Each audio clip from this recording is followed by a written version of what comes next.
Muy buenas tardes, bienvenidos a la sesión solemne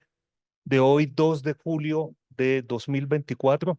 Y con la venia del presidente, me voy a permitir leer el orden del día. Primero, aprobación del orden del día. Segundo, himno nacional de la República de Colombia. Tercero, verificación del quórum. Cuarto, saludo del señor presidente. Quinto, posesión del padre Fernán González González como académico honorario. Presentación del recipiendario a cargo del presidente, toma del juramento, disertación del recipiendario, mis encuentros con la disciplina histórica, acercamientos a una autobiografía intelectual, entrega del diploma e imposición de la banda de la academia y sexto, clausura a cargo del señor presidente. Este es el orden del día, presidente. En consideración de los puntos académicos con prueba. Aprobado. Segundo, himno nacional de la República de Colombia.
Pueden sentarse, por favor. Tercero, verificación del quórum.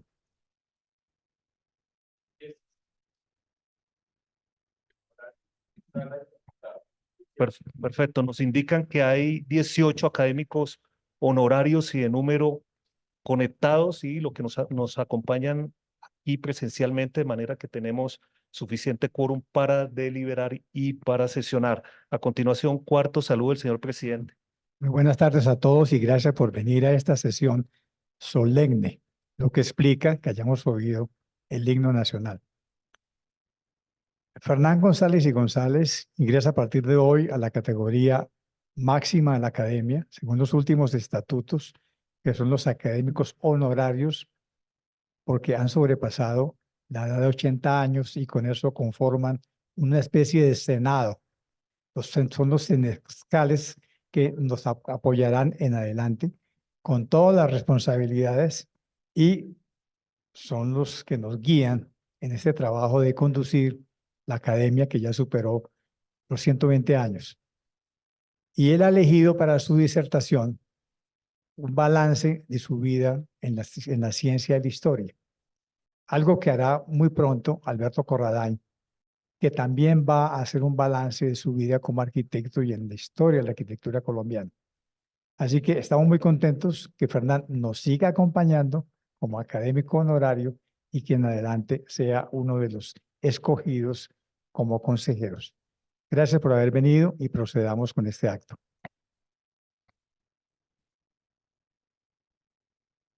Gracias, presidente. Pasamos al punto central. Quinto, ceremonia de posesión del padre Fernán González González como académico de número. En este caso, de manera especial, será el presidente de la corporación el que va a leer la presentación del recipiendario. Nos podemos sentar mientras el presidente...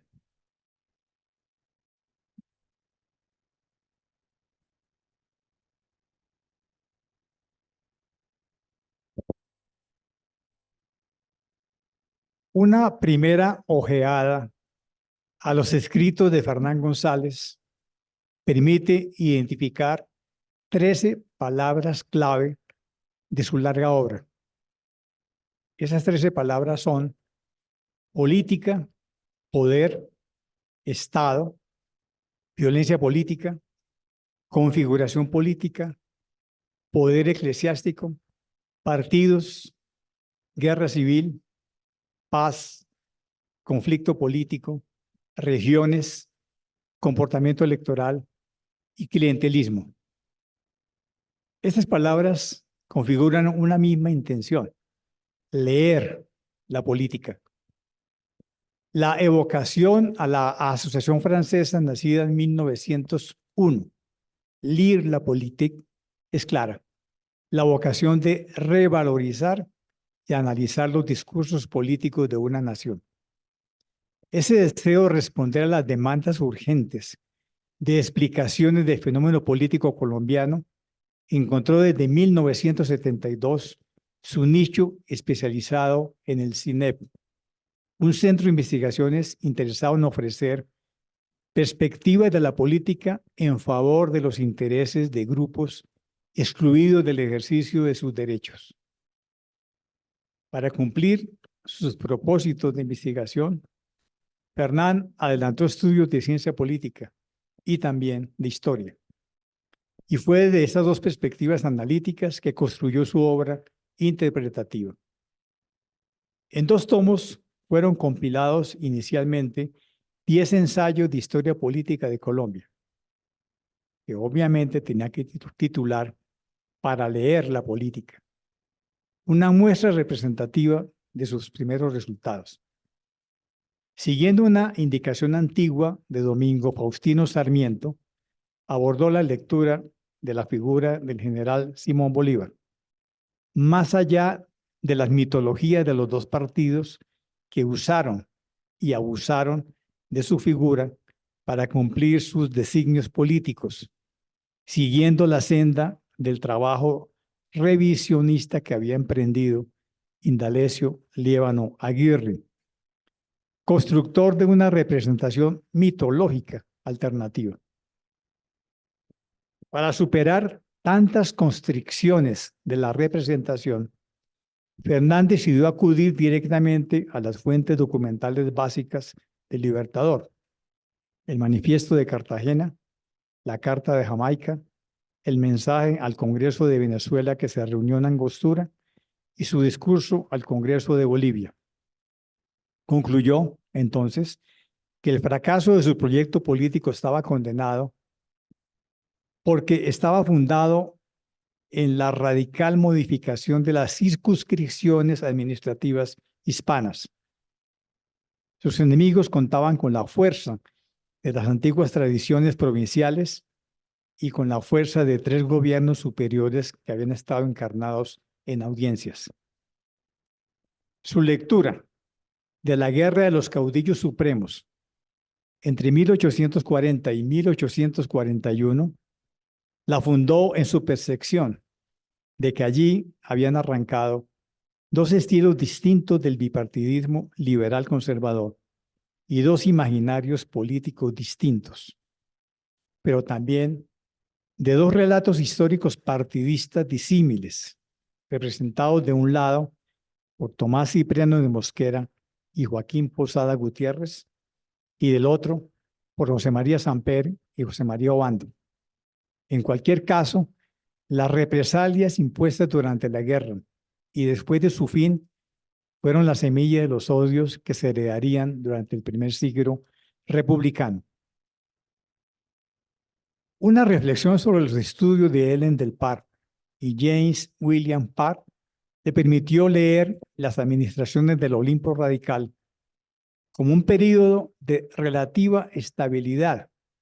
gracias a un supuesto acuerdo bipartidista de Manuel Murillo Toro y Pedro Justo Berrío. Fernán leyó este periodo como un equilibrio de distintas regiones, conseguido gracias a la ausencia de eficientes direcciones nacionales de los dos partidos históricos. Pero no hay que olvidar que todos los publicistas de la regeneración insistieron en la denuncia a la supuesta anarquía y las crónicas pugnas armadas internas en el interior de los estados federales. Los gobiernos de facto y la corrupción del sufragio son los dos baldones que pesan sobre la experiencia federal colombiana. Es por ello que los estudios más recientes han puesto en duda la estabilidad del periodo federal, fundado en la máxima debilidad del poder general de la Unión Colombiana. Fernán se dedicó a mirar la configuración política colombiana, sus conflictos, la evolución del comportamiento electoral, la administración pública y su clientelismo. Dos partidos históricos en los que se distinguen distintos círculos y la Iglesia Católica vigilante son los actores principales de la configuración política, con sus conflictos y acuerdos temporales, sus alianzas y sus guerras. Esos actores no solo se miran entre sí, mientras gruñen y se muestran los dientes, sino además se dirigen al pueblo político, bien para cautivar su voto o bien para llamarlo a las armas. La Iglesia y el Estado como poderes enfrentados fue otra de las lecturas básicas de su trabajo, dado su extenso conocimiento sobre los hombres de la Iglesia Católica, incluido el actual pontífice, y de sus compañeros de la Compañía de Jesús. En el año 2002, irrumpió en el tema de la violencia política con un subtítulo provocador: de la nación fragmentada a la construcción del Estado. Era un estudio colectivo con Ingrid Bolívar y Teófilo Vázquez, que mereció 5 reimpresiones hasta agosto del 2009. Se trataba de leer el fenómeno de la violencia que comenzó la década de 1950, mirando dos de sus actores más relevantes, las FARC y las AUC. La geografía de la guerra no declarada fue una de las novedades en ese intento de explicar la insuficiencia del Estado para imponer el monopolio de la fuerza sobre las distintas violencias desatadas en el país. Esta nueva mirada del desarrollo político de la nación puso a la violencia como trasfondo, de tal suerte que los actores violentos armados en expansión denuncian una anomalía de los procesos de formación del Estado. Por ese camino de lectura, en el 2014 llegó Fernán a la extensa síntesis que tituló Poder y Violencia en Colombia. Se trata de una mirada comparativa con las experiencias de Europa e Iberoamérica respecto a los procesos de formación del Estado, para recorrer el camino del proceso de formación estatal en Colombia y su enfrentamiento con la insurgencia armada, leyendo los procesos de negociación de paz hasta la administración Santos. Monopolio legítimo de la fuerza armada por parte del Estado y crónica violencia armada insurgente en los campos ha sido uno de los grandes dramas de nuestra nación, que se ha estado resolviendo lentamente, pero que aún persiste. Todos los colombianos quisiéramos que esa dicotomía encontrara rápidamente su final, pero mientras llega, la prolongada reflexión histórica de Fernán González nos orienta en el trabajo de comprenderla. Muchas gracias por su afortunada existencia, apreciado Fernán, desde hoy uno de los decanos de nuestra academia como miembro honorario.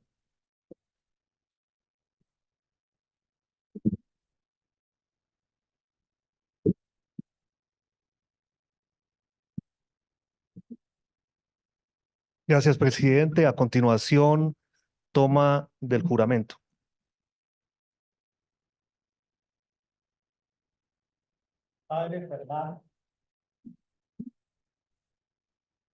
Padre Fernán González González, jura usted por la patria y por la academia cumplir fielmente los deberes que le impone el cargo de académico honorario.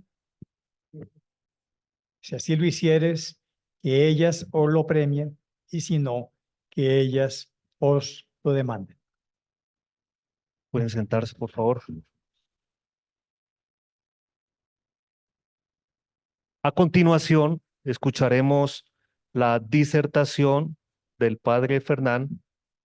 mis encuentros con la disciplina histórica, acercamientos a una autobiografía intelectual. Tiene la palabra, apreciado padre Fernán.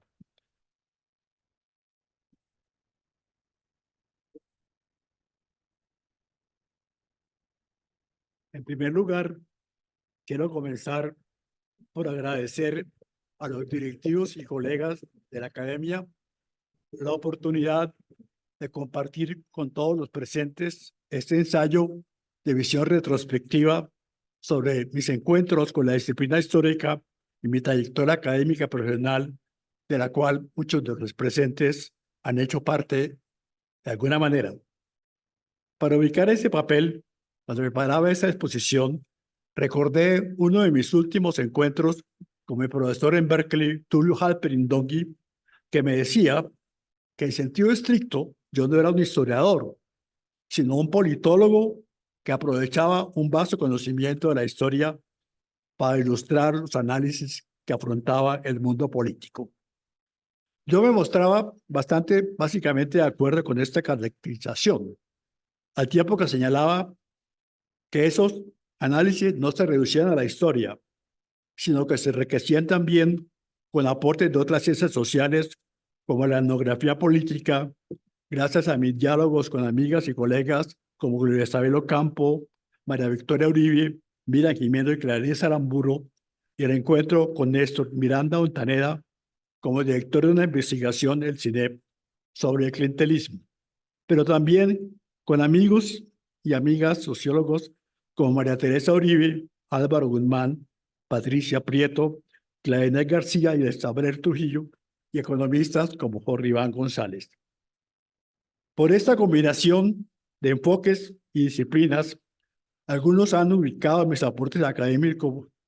como un intento de sociología histórica de la vida política que me permitió además un diálogo fecundo e ininterrumpido con Daniel Pecó durante casi 30 años y con Ana María Bejarano desde los tiempos de estudiante hasta el día de su partida. Sin embargo, desde mi temprana niñez, el acercamiento a la sociedad estaba marcada por la historia. Desde los 9 o 10 años terminé familiarizado con la historia de Argentina por medio de Bediken, una revista juvenil de esos años de corte peronista que leía la historia en clave del llamado revisionismo histórico, como aprendí más tarde de mi profesor Tulio. A esto se añadían los tomos del Tesoro de la Juventud, algunas novelas de Emilio Salgari, Alejandro Dumas, Walter Scott, Julio Verde y los jesuitas José Spillman y Celestino Testore, que daban un poco de calor humano a los textos escolares de la primaria y del bachillerato, que se inspiraban casi todos en la obra de Navia Rubla, como el padre Rafael María Granados, que eran obligatorios entonces en los colegios de los jesuitas. Algo más tarde, ya siendo jesuita, tuve la oportunidad de acercarme a las vicisitudes de las crisis de la República Romana, de la democracia ateniense, enfrentadas al tránsito de los imperios de Julio César y Alejandro Magno, a través de los discursos de la Filípica de Demóstenes y de Cicerón y los relatos de Julio César en su Velo Cálico y Velo Civile,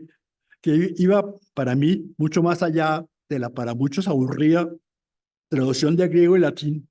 para acercarnos en detalle a la vida pública de Atenas y Roma. En esos análisis de texto empecé a aprender a leer entre líneas para descubrir el trasfondo oculto detrás de las palabras del texto griego y latino. Años después, cuando me encontraba dedicado a los estudios filosóficos de corte aristotélico-tomista, aproveché la inmensa riqueza de la Biblioteca Mayor Valenzuela en las entonces facultades eclesiásticas de la Universidad Javeriana para devorar muchos de sus libros de historia, una gran colección de muy diversos enfoques y estilos, como Hilary Belloc, Arnold Toynbee, Etienne Gilson, Christopher Dawson, Salvador de Madariaga y otros muchos cuyos nombres ya no recuerdo. Debo confesar que este bastante heterogéneo background me fue de bastante utilidad cuando por una situación inesperada me tocó empezar a enseñar Historia de Colombia e Historia Universal en los colegios de San Ignacio de Medellín y San Bartolomé de la Merced en Bogotá, en el periodo que los jóvenes jesuitas debíamos dedicar al magisterio una vez terminados los estudios de filosofía antes de comenzar los estudios teológicos previos a la ordenación sacerdotal. A nuestra inexperiencia pedagógica e incapacidad de ejercer la rígida disciplina que supuestamente debíamos imponer, se juntaba el desencuentro con los textos del padre Granados que debíamos utilizar en sus clases. Su hispanismo acendrado, su antiprotestantismo militante, su resistencia frente a la idea de la Ilustración y la Revolución Francesa y el liberalismo hacían difícil acercarse a la comprensión del mundo moderno en momentos en que la Iglesia y la Compañía de Jesús intentaban acercarse a él en el intento de ayornamiento del Vaticano II. Por otra parte, la llamada Historia Universal, dividida entonces en los periodos de la Antigüedad, Edad Media y Edad Moderna, se centraba casi exclusivamente en el continente europeo, especialmente en los países que hoy denominamos Francia, Inglaterra, España, Austria, Alemania e Italia, que estaban todavía en proceso de construirse como naciones. Esta circunstancia me obligó a tratar de elaborar una especie de texto alternativo que intentaba enmarcar la historia política del país en su contexto social y económico gracias a los enfoques revisionistas de Indalecio Líbano Aguirre que habían sido publicados en esos años con separatas en la revista Semana y la Nueva Prensa en los años 70 y los textos un tanto irreverentes de Arturo Abella reforzados con los planteamientos de algunos de los autores antes mencionados. Con respecto a la historia universal de la antigüedad, el problema era mucho más complicado, pues mis conocimientos sobre la rica historia de la India, Persia y China eran bastante limitados, lo que contrastaba con el conocimiento detallado que teníamos sobre la decadencia de la República Romana y Ateniense. Eso me obligó a recurrir a la obra general de Jacques Spirén, Las grandes corrientes de historia universal, para buscar un acercamiento a esos temas. En cambio, ya en la historia más moderna, centrada en el mundo occidental, tenía más elementos para analizar la decadencia de la cristiandad medieval, centrada en los papas y emperadores, y acercarme al surgimiento de los estados nacionales de lo que llamamos Francia, Inglaterra y España, gracias a lo que conocía sobre el Renacimiento y las reformas, tanto del llamado protestantismo como el lado católico, al lado del surgimiento del absolutismo real, la Ilustración y la Revolución Francesa. Después de mi primera aventura docente, inicié mis estudios de teología en un contexto muy interesante, marcado por el vuelco que el Concilio Vaticano II y los documentos de la reunión de la Conferencia Episcopal Latinoamericana en Medellín produjeron a la manera como la Iglesia se relacionaba con el mundo moderno, en una ruptura con la tradición de enfrentamiento con la modernidad que había caracterizado hasta entonces a la Iglesia. A esto se añadían, además, la opción de Camilo Torres por la Iglesia. Entonces, eso fue mostrando, digamos, ese nuevo mundo que se formaba en ese momento. En ese momento surgen los llamados curas rebeldes de Golconda y grupos similares en el continente y en Colombia. En este momento escribí lo que sería mi primera publicación, que intentaba analizar el impacto del primer intento secularizador de las reformas liberales del siglo XIX en la Iglesia Católica, con base en los primeros estudios de Germán Colmenares sobre partidos y clases sociales, que se convertiría luego en uno de mis amigos más cercanos, junto con el primer tomo de las ideas liberales de Colombia del maestro Gerardo Molina. Estas referencias se veían reforzadas con la obra clásica de Jaime Jaramillo Uribe sobre el pensamiento político del siglo XIX, el libro de Nieto Arteta, Economía y Cultura, el del libro de Orlando Falborda sobre la subversión en Colombia, y en contraste con el clásico libro de Juan Pablo Restrepo sobre Colombia siglo XIX, que fue reeditado luego en el Banco Popular con una introducción mía precisamente a pedido de mi amigo Marco Palacios. Además de eso se juntaba el libro de Monseñor Iván Cadavid sobre la relación de los partidos tradicionales con la Iglesia Católica. A esto se sumaba el aporte importante de Virginia Gutiérrez de Pineda, cuyos primeros acercamientos a la historia y cultura de las familias colombianas señalaban ya la diversidad de la presencia de la Iglesia en los diferentes rellenos del país, que sería luego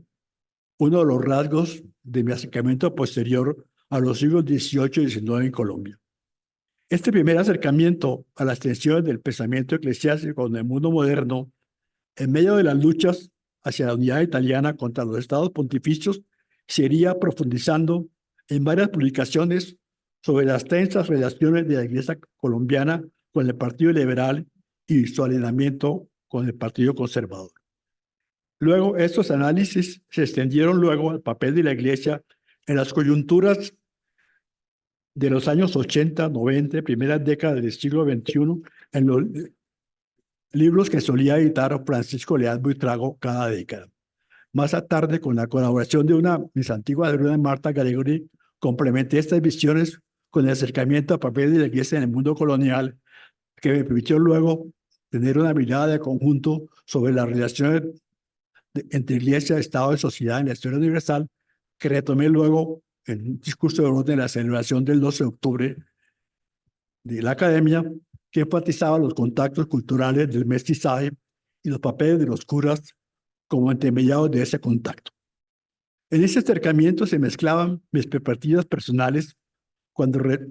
recordaba los problemas de conciencia que se le presentaban a mi papá católico, practicante y ferviente liberal, en la época de violencia, cuando muchos curas negaban la absolución a los liberales, se juntaba con mis reflexiones intelectuales sobre las conflictivas relaciones de la Iglesia con el mundo moderno, marcadas por condenas del llamado modernismo y de todo intento de dialogar con el mundo, la modernidad, que en el caso colombiano se expresaron en la Guerra Civil de 1876. En uno de mis últimos acercamientos,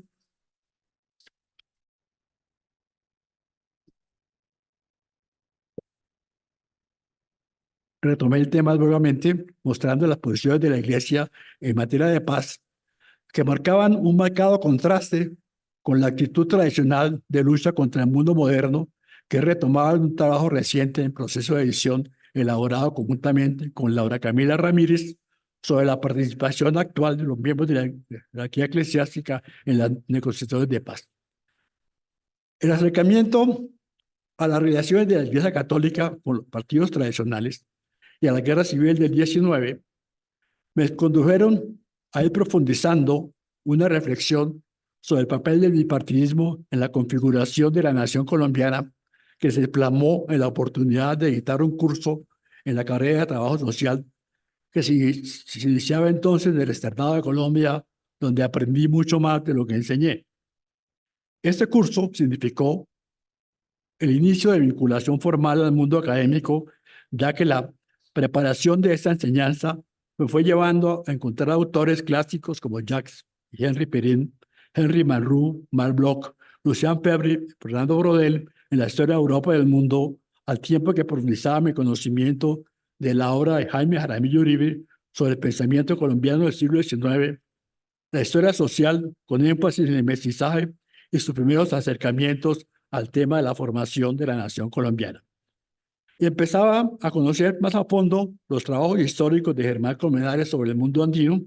y sobre todo luego sobre el Cauca esclavista, estos acercamientos se verían reforzados por el trabajo de Juan Friedrich sobre el problema indígena, José María Ópticas de aquí sobre el derecho indiano y el Estado español en la colonia. También me fui haciendo consciente de la diversidad cultural del país de la mano de Fina Gutiérrez de Pineda, con sus estudios sobre la familia mestiza y la diversidad regional de las familias colombianas. Esos años, este curso se benefició mucho de la ciencias de historia de la conquista de la colonia de Orlando Melo, los acercamientos de David Bussell sobre el régimen de Santander, la interpretación compleja de los comuneros de Francisco Posada y el libro de Álvaro Tirado Mejía sobre la historia económica en Colombia, reforzadas con las obras clásicas de Nieto Arteta y Ospina Vázquez. Por otra parte, mis trabajos sobre Iglesia y Estado me permitieron un acercamiento a autores como Jorge Villegas y Fernando Díaz Díaz, que acababan de escribir sendos libros sobre la desamortización de bienes de manos muertas, lo mismo que con Álvaro Tirado Mejía, siempre interesado en esos temas, e incluso con el propio maestro Gerardo Molina. Estas aproximaciones se movían en un contexto políticamente muy complejo, marcado por la resistencia de algunos sectores a las reformas agrarias y administrativas de Carlos Llera Restrepo, acompañados por las vicisitudes del nacimiento, la radicalización y crisis de la NUC de los campesinos en los años 60, 60 y 70. Así, en las campañas de la movilización liberadora de esos años, bajo la orientación del sociólogo brasileño João Bosco Pinto, se conformaron grupos de estudiantes de sociología de la Nacional y de la Javeriana, apoyados en la obra de Luis Eduardo Nieto Arteta y Amaro Rubra, los mismos autores que formarían la base de la llamada teoría de la dependencia. Helio Aguaribe, Celso Furtado, Fernando Cardoso, Enzo Faleto, Aníbal Quijano, Andrés Grunderfrank, Antonio de los Santos y en Colombia Antonio García Noza. En ese enfoque muy similar, se movía la labor organizativa de Orlando Falborda en Córdoba, que se iniciaba entonces su metodología de investigación y acción participativa. En ese contexto social y político, los acumulados de esta experiencia docente me llevaron a ser parte del CIAS, el Centro de Investigación y Acción Social de los Jesuitas, que adoptaría años más tarde el actual nombre de CINEP, Centro de Investigación y Educación Popular. Ahí escribí mis primeros trabajos sobre la coyuntura política, con un balance sobre las luces y sombras del Frente Nacional, una síntesis sobre las relaciones de Iglesia y Estado para apoyar la discusión sobre la reforma del concordato de esos años, del año 73, un análisis de la participación popular en las elecciones y una visión de la vida política colombiana en 1974. En esos años, gracias a una gran amiga, Katy Legrand, empecé a acercarme a los trabajos iniciales, todavía en inglés, de Frank Stafford, sobre las bases sociales de la inscripción al sistema bipartidista colombiano, que empezaban a cuestionar entonces las interpretaciones más economicistas de la izquierda de entonces. A eso se sumaban los primeros trabajos de Malcolm Dees sobre el sistema clientelista, el monalismo y la importancia de la política del orden local. Años más tarde, estas lecturas se fueron profundizando con un brillante ensayo de síntesis de León Helguera y la mayor profundización del enfoque de Stafford en obras posteriores. Paralelamente a eso, realizaba mis estudios en la maestría de Ciencia Política bajo la dirección del politólogo Francisco Leal Buitrago. Y al lado de esos estudios, seguía trabajando en un grupo de investigación del entonces CIAS sobre las bases sociales y económicas del clientelismo, dirigido por el antropólogo Néstor Miranda Ontaneda, de que hacían parte entonces Alejandro Reyes Posada, Eloísa Vasco Montoya y Jorge Valenzuela Ramírez. Que existía en la enorme diversidad cultural y social del clientelismo, según las regiones, según el peso de la tradición de la encomienda y resguardos para la inscripción bipartidista del mundo andino centrooriental, que recogía la tradición sociológica de Fernando Quillén Martínez en su libro El poder político en Colombia, todavía sin publicar. Años más tarde, intentaríamos completar con Fabio Zambrano Pantoja las ideas criminales de Guillén con la comparación de lo que sucedía en las zonas de colonización campesina de la Tierra Caliente, apoyándonos precisamente en los trabajos sobre la familia mestiza de Medina Gutiérrez de Pineda, fortalecidos con los testimonios del oidor Francisco Menor Escandón, recogidos por Rolando Melo, junto con las experiencias del cura Basilio Vicente de Oviedo sobre la resistencia de la población mestiza de la periferia andina al control de los curas y las autoridades coloniales, lo mismo que la obra del misionero José Palacios de la Vega en los actuales Córdoba y Sucre. El contraste entre estos dos tipos de poblamiento marcaría nuestros trabajos posteriores, tanto sobre la vida política como sobre las relaciones entre la Iglesia y el Estado en Colombia, porque mostraba el diferente grado y estilo de la presencia de la Iglesia y de las autoridades coloniales en las regiones, que preludiaba diferentes expresiones políticas en el siglo XIX y siglo XX. Curiosamente, ese interés de Miranda por el texto de Guillén, al que tuvimos acceso en dos mimografías, era compartido por Francisco Leal en su curso sobre el desarrollo político de Colombia en la maestría de los Andes, a lo que señalaría su sistemática y rigurosa metodología, que nos introdujo críticamente al mundo de la ciencia política en Colombia, mientras que a Bruce Bagley nos acercaba a la politología imperante en el mundo norteamericano. Además, Guillermo Hoyos Vázquez nos mostraba el contraste entre los enfoques de Karl Popper y Jules Habermas, mientras que Darío Fajardo, Gustavo Ignacio de Rú y Humberto Rojas nos introducían a la problemática del mundo campesino. Además de estos aspectos académicos, esta experiencia me permitieron crear una serie de relaciones que marcarían el resto de mi vida. Alejandro Reyes, Katy Legrand, Darío Fajardo, Mónica Lanceta, Patricia Prieto, Patricia Pinzón, Dora Rolisberger, Armando Borrero, Eduardo Pizarro y los mismos Bruce Bagley y Pacho Leal serían importantes puntos de referencia para los años posteriores. En esos años empecé el acercamiento al problema de la formación del Estado Nacional en Colombia, tanto en sus orígenes en el mundo de la colonia española como el papel del bipartidismo desde el siglo XIX hasta la primera mitad del siglo XX. Esos acumulados en la docencia universitaria y en la investigación me condujeron luego a la Universidad de Berkeley, donde tuve el honor de tener la tutela intelectual de un gran maestro, Tulio Halperin Dongui, que fue ampliando mi mirada un tanto parroquial y centrada en Colombia para enmarcarlos en el contexto de los problemas del continente iberoamericano del siglo XIX, especialmente los casos de Brasil y México, que me fueron de mucha utilidad para ampliar mis análisis sobre el clientelismo en Colombia. Esta mirada se vería complementada con los análisis de John Tuchino sobre el Bajío mexicano y la política de las maquinarias políticas de Benito Juárez y Porfirio Díaz en el México decimonónico. Además, los aportes de Richard Hare sobre la historia de España y John Tuchino sobre la forma borbónica del siglo XVIII en México, Argentina y Perú me fueron muy útiles para contextualizar la ubicación de la Nueva Granada, la Colombia de los tiempos coloniales, en el conjunto de Iberoamérica en esos tiempos. Y mis lecturas sobre la formación del Estado en Inglaterra, Francia y España, miradas siempre en relación con los países de América hispánica y portuguesa, fueron una buena preparación para la de formación estatal en Colombia. Y además de los contactos del mundo académico, la experiencia de Berkeley me dejó una serie de amigos personales como Juan Carlos Corol, Mario Samper y Judith Prestupa, además de filigreses amigos de la parroquia de San Beda en Hayward, al sur de Oakland, donde ejercía prácticamente como párroco de latinos. A mi regreso en el año 82, me vinculé al grupo de historia del entonces Departamento de Humanidades dirigido por Ignacio Abello, colega y amigo de tiempo atrás, de que hacían parte entonces Jaime Jaramillo Uribe,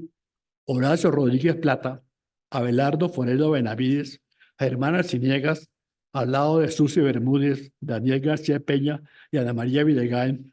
que era su coordinadora. De ahí se originaría luego el actual Departamento de Historia de la Universidad de los Andes. Esta experiencia educativa fue enriquecida con la enseñanza como profesor invitado en las maestrías de Historia de la Universidad Nacional de Bogotá, en las sedes de Bogotá y Medellín. Años más tarde regresé al Departamento de Ciencia Política de los Andes, primero en el pregrado y luego en la maestría. Allí comencé a acercarme de manera más formal a la disciplina en un curso con mi amiga Patricia Pinzón de Lewin sobre las elecciones y partidos políticos, seguidos de cursos sobre el desarrollo político de Colombia que trataban de acercar a mis alumnos desde el diseño política a la comprensión de la política desde la historia previa del país. Paralelamente a los escritos sobre el tema de las relaciones entre Iglesia Católica y el Estado colombiano, otra de las líneas de mis preocupaciones de esos años se movía en torno a la problemática de la identidad nacional y el proceso de construcción del Estado, especialmente con relación a las cuestiones de los partidos tradicionales, la pertenencia a la Iglesia Católica y las relaciones entre política y cultura que fueron producto de la relación con algunas amigas antropólogas como Miriam Jimeno, María Victoria Uribe y Gloria Isabel Ocampo. Estas complementariedades permiten comprender que mi acercamiento a la ciencia política, tanto como docente como investigador, se basó necesariamente en la combinación de los aportes de varias de esas ciencias sociales en torno a la historia, pero enriquecidas también por información proveniente de la economía, sobre todo la economía, la geografía económica, que me fue permitiendo ir construyendo gradualmente un esquema interpretativo sobre el desarrollo histórico del Estado colombiano, que fue aportando claves para la interpretación del conflicto reciente, con un énfasis particular en las dimensiones espaciales y sociales de estos procesos. Así, las investigaciones realizadas por los diferentes equipos del CINEP sobre las bases sociales y económicas del sistema bipartidista, las tensiones entre conflictos sociales, Estado y violencia, se reflejaron en una serie de publicaciones que insistían en la necesidad de una mirada tripolar de la historia de Colombia, la contraposición de nación, región y localidad, y de la violencia que mostraba el Estado colombiano como algo inacabado en proceso de construcción en esa interacción. Otra de las instituciones fundamentales de esos años, compartida con Fabio Zambrano, Julián Vargas y José Jairo González, fue la relación entre los procesos violentos de mediados del siglo XX y de la violencia reciente con los desarrollos de la colonización campesina de las zonas periféricas. Esa intuición nos llevó a investigar sobre los procesos previos de colonización de la Tierra Caliente y las zonas de vertiente intercordillerana desde el siglo XVIII y XIX con la geografía de la violencia de mediados del siglo XX. Obviamente, tendría que señalar aquí la influencia del diálogo continuo con algunos autores como Daniel Pecó, con su insistencia en la precariedad del Estado colombiano, interpretada no como falta de presencia en la intervención estatal, sino la resistencia de la sociedad colombiana para que sus tensiones pasaran por el Estado. Y con las ideas de Paul Ockhus sobre colapso parcial del Estado, María Teresa Uribe acerca de la soberanía en vilo, las territoriales bélicas, pero también con los análisis de Mary Roldán sobre algunas regiones de Antioquia. También los trabajos de Carlos Miguel Ortiz en el Quindío, James Henderson en el Tolima, Darío Fajardo y Medolfo Medina sobre el Tolima, y obviamente el libro clásico González Sánchez y Denis Mertens sobre bandoleros y gamonales. Muchas de esas posiciones eran objeto de la discusión continua de los respectivos equipos del CINEP, de modo que muchos de estos hallazgos eran producto de la construcción colectiva de sus miembros. De ese primer equipo de investigación sobre Estado y violencia, diseñado con la idea de apoyar los proyectos del Programa por la Paz de la Compañía de Jesús, iniciada por Francisco José de Rú, director entonces de CINEP, hicieron parte Consuelo Corredor Martínez, Fabio Zambrano Pantoja, Victoria Uribe Alarcón, José Jairo González Arias, Fabio López de la Roche y Mauricio Romero, que hacía entonces sus inicios como asistente de investigación. Luego, en un segundo grupo de investigación, apoyado por Conciencias, conté con el apoyo de Teófilo Vázquez e Ingrid Bolívar en un esfuerzo compartido que fructificó en el libro Violencia Política en Colombia, de la nación fragmentada a la construcción del Estado, que fue un libro escrito a 6 manos, que combinaba el conocimiento de Teófilo Vázquez sobre la expansión territorial de los actores armados con mi mirada histórica sobre los procesos de poblamiento, configuración social de las regiones, la articulación de los pobladores a la vida política nacional mediante las redes clientelares de los partidos tradicionales. Luego, en reflexiones conjuntas con Ingrid Bolívar, comparamos este contraste con las miradas un tanto complementarias de autores como Charles Tilly, Norbert Elias, Edner Gerner, Michael Mann Joseph Estrella y Pierre Bourdieu, que versaba sobre la dinámica de construcción estatal de países como Francia, Inglaterra, Prusia o Brandeburgo, que Tilly compara con los casos de España y Portugal y sus herederos de Iberoamérica. Este hidalgo interdisciplinar nos llevó a apartarnos de la mirada apocalíptica y entrópica, la fracasomanía, muy común en la opinión pública, centrada en la pérdida del monopolio estatal de la fuerza en buena parte del territorio y la consiguiente fragmentación de una nación previamente unificada y homogénea, para sugerir en cambio un enfoque desde la mirada como los conflictos violentos junto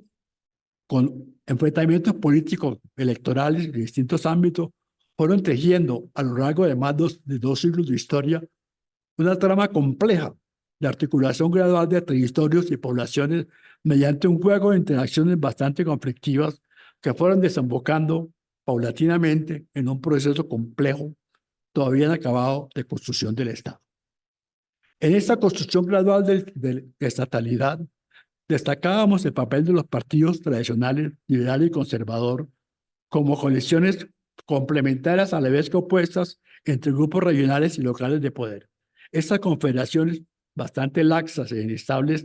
servían de intermediarios entre esos polos regionales y locales de poder y el Estado central, cuyas instituciones podían hacer algún tipo de presencia en ellos, pero a cambio de una constante negociación con el poder realmente existente en ellos, lo cual limitaba obviamente la capacidad de su intervención en regiones y localidades. Esta articulación política, basada en las redes clientelares de los partidos tradicionales, dejaba por fuera la institucionalidad o los grupos organizados al margen del bipartidismo que remitaban optando por la guerra armada. Así, las organizaciones ligadas a las guerrillas comunistas en la colonización periférica del Oriente Centro andino, caracterizadas como repúblicas independientes, darían lugar a la FARC, mientras las guerrillas liberales en las fronteras de Córdoba y Antioquia y el Magdalena Medio Santanderiano servían de base para la inserción de jóvenes urbanos radicalizados para dar lugar al EPL y al ELN, que consideraban que el régimen bipartidista del Frente Nacional había cerrado los medios democráticos para el necesario cambio social. Esta situación hizo evidente que la contienda armada se llevaba a cabo no al azar ni de manera homogénea a lo largo del territorio colombiano, sino en torno de corredores considerados estratégicos por los contendientes según cada coyuntura, de acuerdo con la configuración interna de cada región y su región y la relación de sus pobladores, tanto con el Estado central como con la economía del conjunto integrado de la nación. Como resultado de estos desarrollos, fuimos acercándonos a un concepto que marcaría nuestras aproximaciones al tema de la construcción del Estado, y de la presencia diferenciada de las instituciones estatales en el espacio y el tiempo, que deducíamos de la heterogeneidad regional de los fenómenos violentos comparados con los conceptos de dominio indirecto del Estado y de Gellner. Esto significaba una distancia frente a la concepción del Estado como una realidad homogénea y claramente diferenciada de la sociedad, con pleno dominio sobre ella por medio del monopolio de la coerción legítima y de la administración de la justicia. Y tenían a ser evidente la manera diversa como las instituciones estatales se relacionaban con las poblaciones de distintas regiones y las formas complejas como los funcionarios del Estado central interactuaban con los poderes realmente existentes en regiones y localidades de acuerdo con sus particularidades sociales, sus procesos de poblamiento y organización social, sus interacciones económicas y el grado de jerarquización y cohesión social alcanzados en ellas. Así, en vez de hablar de un Estado fallido que ha perdido el monopolio de la fuerza, preferíamos hablar del proceso gradual y conflictivo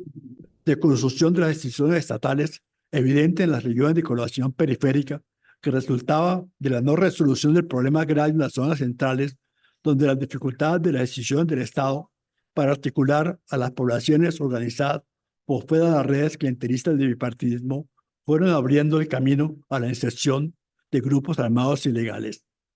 Muchas de estas intuiciones se vieron profundizadas por la organización del grupo de Odecofi, el Observatorio Colombiano para el Desarrollo Integral de las regiones afectadas por el conflicto armado, que fue seleccionado por Conciencias como Centro de Excelencia en Ciencias Sociales. Esta selección permitió formalizar y organizar el intercambio que llevábamos a cabo de tiempo atrás con grupos afines de investigación como el INER de la Universidad de Antioquia, el CID de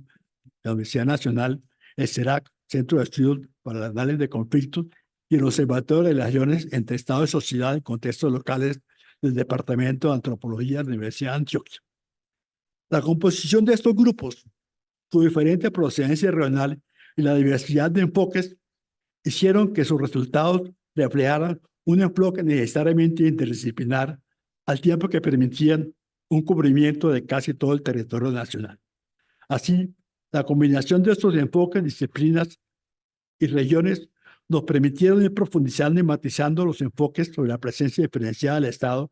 cuyos avances fueron apareciendo en una colección de libros que se beneficiaron del apoyo financiero de Conciencias. Así está el libro de Teófilo Vázquez sobre la violencia en el suroccidente del país, el trabajo de Omar Gutiérrez en el oriente, los aportes de Víctor Barrera y Andrés Aponte sobre la costa caribe, los de Clarenés Aramburu y Clarenés García sobre el Urabá antioqueño y Urabá y Oriente antioqueño. Y entonces, y estas dos personas, estos dos autores, el énfasis de estos dos autores en la complejidad de la configuración social de los territorios es uno de los aportes fundamentales de este estilo de acercamiento a la comprensión de la conflictividad en las regiones. Otro rasgo importante de este grupo fue el énfasis en la etnografía política, que evidenciaba la importancia de la manera como los procedimientos de una burocracia moderna se relacionaban con la población por medio de las prácticas cotidianas aparentemente banales y prioritarias, porque ellas van moldeando el significado real del Estado, tanto para funcionarias como para la población en general. En este sentido, planteamientos como el de Akhil Gupta en la India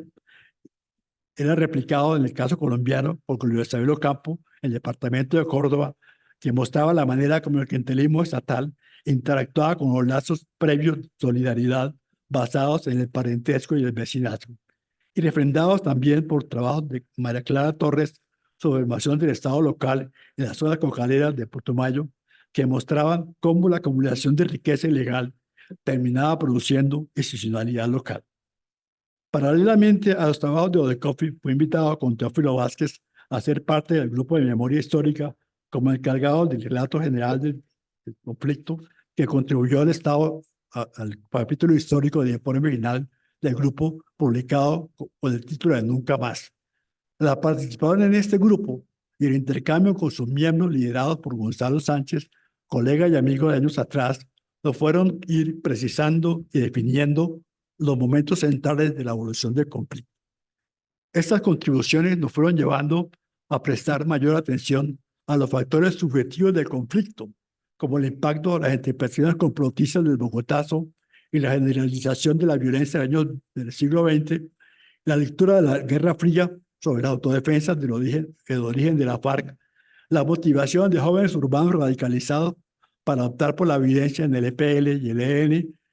lo mismo que la interpretación del paro cívico del 77 como situación revolucionaria que influyó tanto en la expansión de las FARC en los años 80 como en la reacción contra su gente del Estatuto de Seguridad de los años de Turbay y Ayala. Esta atención a los aspectos subjetivos de la acción armada y de la construcción del Estado nos condujo a analizar las concepciones que tenían los diversos actores sobre el Estado, a partir de la diferenciación introducida por Philip Abras entre la idea de Estado como artefacto ideológico que daba unidad a los actos del Estado y el Estado como sistema, como conjunto de prácticas y rutinas de sus agencias. Sin embargo, nuestro enfoque se diferenciaba de Abras, para quien esa diferencia entre el Estado como idea y el Estado como sistema era un mero disfraz que ocultaba y legitimaba la hegemonía de los sectores dominantes. En cambio, para nosotros, el ideal del Estado como imitador de poder podía servirnos para dar sentido a intentos reformistas, graduales pero acumulativos en el estilo de las propuestas de Albert Hirschman. Los desarrollos antes descritos me llevaron a intentar una visión sintética de los acumulados de esos años que retomaba las ideas centrales de nuestro libro de Violencia Política en Colombia, pero de una manera más orgánica y coherente, enriquecida además por los estudios regionales, tanto de los equipos del CINEP como los demás grupos asociados en Coffee y otros colegas expertos en el tema. En ese sentido, el libro Poder y Violencia, aunque es fruto de mi reelaboración personal de los trabajos antes comentados, es en cierto sentido una obra colectiva, fruto del diálogo permanente, principalmente con los miembros de los equipos que me han acompañado en el CINEP durante más de 40 años, pero también con innumerables colegas que sería largo de enumerar. Algunos de ellos aparecen mencionados explícitamente en estas páginas, pero su lista completa sería algo de nunca acabar. Sin embargo, tendría que mencionar a dos personas que me acompañaron como asistentes en la coordinación de Odecoff y el grupo de CINEP, Silvia Otero y María Clara Torres, junto con el apoyo de algunos que en ese momento eran jóvenes investigadores en el CINEP, como Diego Quiroga, Víctor Barrera y Andrés Aponte, que ya no son tan jóvenes como antes. Así, el libro recoge muchas de las ideas criminales de trabajos anteriores, pero enriquecidas con discusiones más profundas sobre aspectos teóricos ya señalados y con un análisis más detallado de las grandes etapas del desarrollo político del país, hasta llegar prácticamente a los intentos de paz de Betancourt, Pastrana y Santos, que culminaron con un epílogo un tanto demasiado optimista sobre las perspectivas de paz de esos años.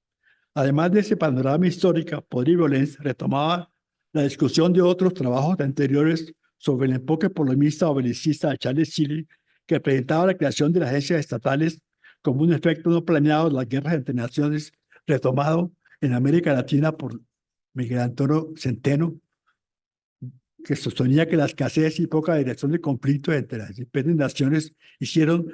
que en la mayoría de los casos en América Latina no se lograra una verdadera centralización estatal, sino un equilibrio desastroso entre el centro y las regiones, con excepción de Chile y Paraguay. Otra discusión retomada por nuestro libro era el intento de aplicar los planteamientos clásicos de Barrington Moore a los países iberoamericanos, donde los aportes de Franz Stafford fueron muy útiles para entender tanto el origen del bipartidismo como el sentido político de las guerras civiles que evidenciaban las tensiones de las regiones con el Estado central. Por eso, el llamado equilibrio desastroso de Centeno reflejaba, en el caso colombiano, la permanencia del dominio local y regional de gamonales y caciques ocultos bajo la centralización formal de los textos constitucionales, como ha señalado agudamente tanto José María Samper en el siglo XIX como Malcolm X, con una idea muy cercana a la idea de la presencia diferenciada del Estado, mediada por las redes clientelistas de los partidos tradicionales. Esto me llevó un poco a recuperar el tema de las guerras civiles en la Colombia decimonónica, que ha sido objeto de publicaciones en esta academia. Los planteamientos, además, los planteamientos del libro Poder y Violencia sirvieron de introducción a lo que podría ya denominarse un intento de historia del tiempo presente, en un libro que recoge varios ensayos y ponencias que retoman los temas de mirada territorial de la guerra y la paz, la paulatina pero no total erosión de las redes del bipartidismo, junto con el surgimiento de caudillos personalistas en el continente iberoamericano, en un contexto marcado por la transición entre las dificultades de la implementación de los acuerdos de La Habana, desarrollo de las consecuencias sociales, políticas y legales de la heterogeneidad cultural, regional, étnica y religiosa consagrada en la Constitución del 91. En ese sentido, se presentan algunos análisis sobre la coyuntura política concreta después del Acuerdo de La Habana, que muestra tanto las dificultades que la realpolitik implicaba para la implementación de los acuerdos, como también los obstáculos que significaba para volver tristes los acuerdos alcanzados. En estos ensayos de análisis de coyuntura política se desarrollan algunas consecuencias prácticas de la idea de presencia diferenciada del Estado, como la necesidad de tener en cuenta la naturaleza esencialmente híbrida de las gestiones estatales existentes en la realidad, la importancia de tener en cuenta los órdenes informales de regulación comunitaria para la construcción del Estado en las regiones periféricas. De ahí la necesidad de combinar los esfuerzos de la decisión del Estado central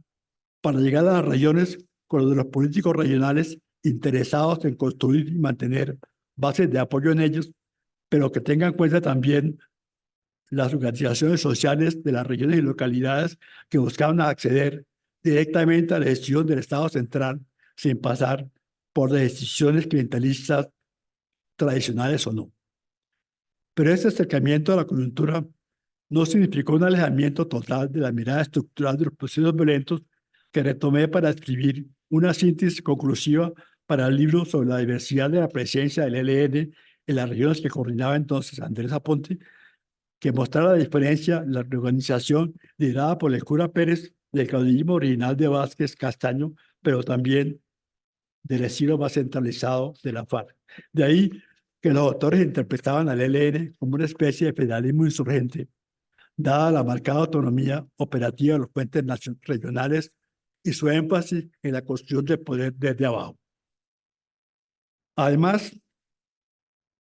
de este intento interpretativo de la realidad regional del ELN,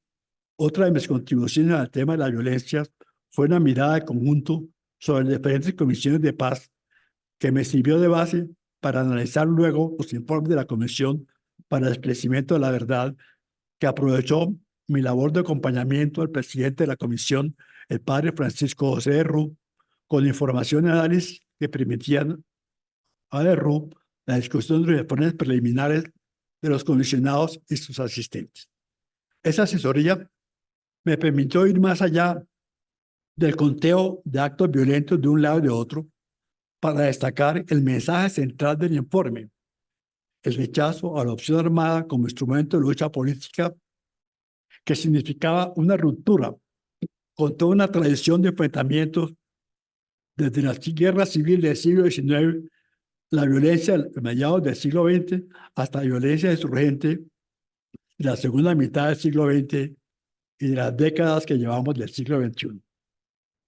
Este rechazo explícito a la lucha armada aparece expresado tanto del llamado moral a la conciencia del tomo introductorio en que el presidente, padre de Rú, se queja de la indiferencia generalizada de la sociedad colombiana frente a los hechos violentos, como el capítulo histórico titulado No matarás, que analiza los desarrollos violentos y los intentos de limitación de la acción armada. Esos capítulos son respaldados por una serie de testimonios contrastados de víctimas y victimarios de toda índole y motivación que contradecía la versión de algunos analistas sobre supuesto sesgo del informe, cuya alegación se basaba precisamente en el desigual conteo de los hechos violentos que aparecen en sus textos, que obedecen en parte no solo a la trayectoria de los comisionados como defensores de derechos humanos, sino también a la existencia de mayor información sobre las violaciones de militares y paramilitares debidas a los acumulados de hechos realizados antes por la Organización de Derechos Humanos. Esta mirada polifónica de los efectos de la oposición armada de corte etnográfico, dirigido por Alejandro Castillejo, es reforzada por un análisis más cuantitativo de este impacto, que termina paradójicamente con un llamado esperanzador a construir un futuro en paz a partir de la resiliencia y la resistencia de las comunidades afectadas. Otros tomos del informe se dedican al impacto del conflicto armado en poblaciones específicas, como niños, jóvenes, mujeres y minorías étnicas y sociales, exiliados forzosos y población campesina, mientras que otros se dedican a una revisión del impacto del conflicto armado en las diversas regiones, en una serie un tanto desigual de monografías de ese ámbito, pero recogen en cierto sentido nuestra concepción de la presencia desigual de la violencia en el espacio y en el tiempo. Esta diferenciación espacial y temporal me llevó a subrayar un tema que aparece reiteradamente presente en los diversos tomos del informe, pero que pasa normalmente inadvertido por los analistas: el de las transformaciones de los órdenes sociales implantadas por la insurgencia en los territorios por ella controlados, que van pasando paulatinamente de la regulación social de los periodos iniciales a un comportamiento de corte más autoritario y extorsivo, propio casi de un ejército de ocupación que afecta a las poblaciones periféricas de las zonas de colonización, con una situación más opresiva la que pretendían combatir. Este énfasis sobre los órdenes sociales insurgentes se acerca a una de las conclusiones del informe, centrada en la idea de que la acción armada y la respuesta contrainsurgente, incluso la legítima, produjo un efecto nefasto en la sociedad colombiana al colocarlo en lo que ellos califican modo de guerra y llevarla a adoptar una mentalidad guerrerista en el análisis de la sociedad basada en la contraposición amigo-enemigo de Carl Smith, que llevó a una estigmatización del contrincante y condujo a los combatientes de uno u otro lado a violar en ocasiones las normas de conducta oficialmente aceptadas. Para finalizar esta visión retrospectiva, quiero mencionar que mi trayectoria en la academia significó en muchos aspectos un retorno a la disciplina histórica propiamente dicha, que aparece en mis discursos de posesión como miembro correspondiente de número, centrados en las relaciones de las guerras civiles del siglo XIX con el origen del bipartidismo y la configuración del Estado. Otro punto fue la discusión sobre la falsa dicotomía entre viaje y nueva historia en una ponencia elaborada con Natera León, que recurría precisamente a una revisión de muchos de los textos publicados en nuestro boletín, de cuya dirección estuve encargado por algunos años. Lo mismo sucedía con mis discursos de orden en la celebración del 12 de octubre del 2008, que discutía el tema del encuentro de la Iglesia con el mundo indígena, y la del 20 de julio de 1919, que recogía las conclusiones de nuestro seminario sobre las nuevas corrientes historiográficas sobre el bicentenario de la independencia. Ese seminario, realizado con aportes del Ministerio de la Cultura y organizado conjuntamente con Roger Pita y Luis Horacio López, con el apoyo del presidente entonces de la Academia, Eduardo Durón, significó además una apertura de la Academia a las academias y centros regionales y locales de historia. Esta apertura se vio favorecida, paradójicamente, por la pandemia del COVID, que nos obligó a acudir a las reuniones de tipo virtual que hicieron posible la participación de miembros regionales a las reuniones de la academia. Del libro, editado conjuntamente con Luis Horacio López y Roger Pito, hacen parte dos ponencias mías, una que introducía el tema del encuentro y otra que señalaba los aportes míos sobre la conmemoración. Además, a propósito de la celebración del bicentenario de la batalla de Boyacá, participé con Luis Horacio López en la revisión de algunos textos sobre la participación de clérigos realistas y patriotas en el proceso de la independencia, con un prólogo de mi autoría. Además, participé con el actual presidente de la Academia, Armando Martínez Garnica, y Luis Horacio López en la edición de los sermones patrióticos ordenados por el vicepresidente de Santander, con un ensayo interpretativo de sus contenidos. Para concluir ese ensayo retrospectivo de mi trayectoria intelectual, quiero destacar la importancia que tuvo en ella la combinación de la docencia en el bachillerato de la universidad con la práctica investigativa de carácter interdisciplinar, que además fue de mucha utilidad para la interacción entre las miradas nacional, regional y local, que obliga necesariamente a tener en cuenta la dimensión espacial de los conflictos y la heterogeneidad interna del Estado. Y en nuestro caso, esta combinación de enfoques representó además una de las características fundamentales de nuestro equipo, centrado siempre en un trabajo de equipo, evidente de nuestras investigaciones iniciales como las más recientes, las realizadas en la unión de los grupos de COFI, como los diversos equipos de CINEP en su historia de medio siglo. Muchos de los miembros de estos equipos están expresamente mencionados en este discurso, pero la lista de todos los que se han involucrado en estos trabajos sería nunca acabar. A todos ellos tengo mucho que agradecer, lo mismo que a muchas personas del equipo, los equipos administrativos del CINEP en esos años, y con el apoyo de la entonces Conciencias. Sin ellos, muchos de estos libros y ensayos nunca hubieran sido escritos. Muchas gracias.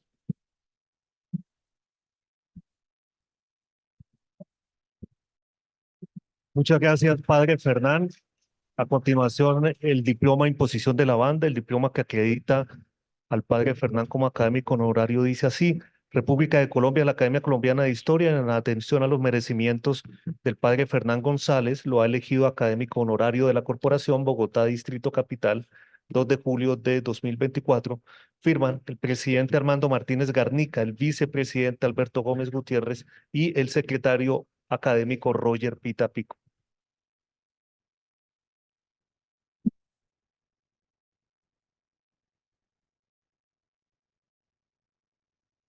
Invitamos a doña Beatriz González, hermana del padre Fernán, para que le haga entrega de la banda que lo acredita como académico honorario de la institución.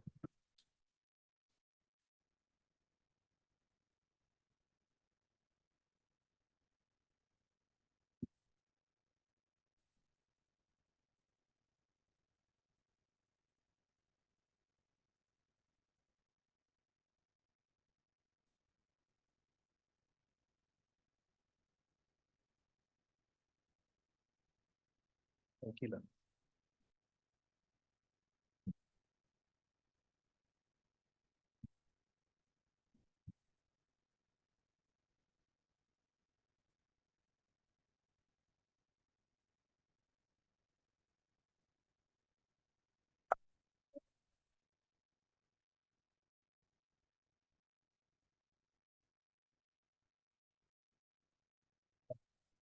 Pueden sentarse. Reiteramos entonces nuestros sinceros felicitaciones al padre Fernán de parte de todos los que hemos sido aquí sus alumnos, sus colegas y de los integrantes de esta academia. Reiteramos que el texto de disertación del padre Fernán será publicado en el Boletín de Historia de Antigüedades y asimismo el video de este acto estará disponible en la plataforma YouTube. Sexto, clausura a cargo del señor presidente, pero antes me permito informar 3 noticias. El Ministerio de las Culturas, las Artes y los Saberes entregó en el mes de junio los resultados de la convocatoria Trayectoria, reconocimiento a los aportes y el legado de personas mayores de 70 años en los campos de las culturas, las artes y los saberes. Esta convocatoria, que fue en reconocimiento a personas que con su trayectoria han contribuido significativamente a la vida artística y cultural del país, dejando un legado a las actuales y futuras generaciones. Entre los merecedores de este reconocimiento figuran 3 integrantes de esta academia. El académico honorario Javier Ocampo López, como historiador, el académico de número Carlos José Reyes Posada, por sus trabajos en el campo del teatro, y Marcos González Pérez, académico de número, por sus investigaciones y legados sobre las prácticas y saberes de la fiesta en Colombia y en América. El pasado 27 de junio, la Academia de Historia de Santander le rindió un homenaje en el Club del Comercio de la ciudad de Bucaramanga al presidente Armando Martínez Garnica y al expresidente Eduardo Durán Gómez con la entrega de la condecoración Honor al Mérito Academia de Historia de Santander como reconocimiento a sus trayectorias al frente de academias nacionales. Las próximas sesiones, el 16 de julio, será la sesión solemne de posesión del doctor Alberto Corradain Angulo como académico honorario con la disertación Forja de un arquitecto, historiador y restaurador. El martes 23 de julio será la sesión ordinaria virtual de elección de mesa directiva 2024-2026, para lo cual se envió el anuncio de la apertura de la inscripción de las candidaturas para la próxima mesa directiva. Y el 6 de agosto se realizará la sesión solemne conmemorativa del 205 aniversario de la batalla de Boyacá y la posesión de la mesa directiva 2024-2026. A continuación, el presidente cierra este evento. Como hemos visto en la trayectoria de casi 5 décadas de investigaciones en el campo de la ciencia política y de la historia política nacional, tratando de leer, entender y comprender, esa trayectoria de vida es para nosotros ejemplar y por eso hace parte a partir de hoy del grupo asesor de la academia. Por supuesto, el CINEP, que lo ha respaldado y que se ha servido de sus servicios tantos años, nos invita ahora a un cóctel y a unos pasabocas en la sala Alberto Lleras. Nuevamente, a ustedes, muchas gracias por haber venido a esta sesión especial.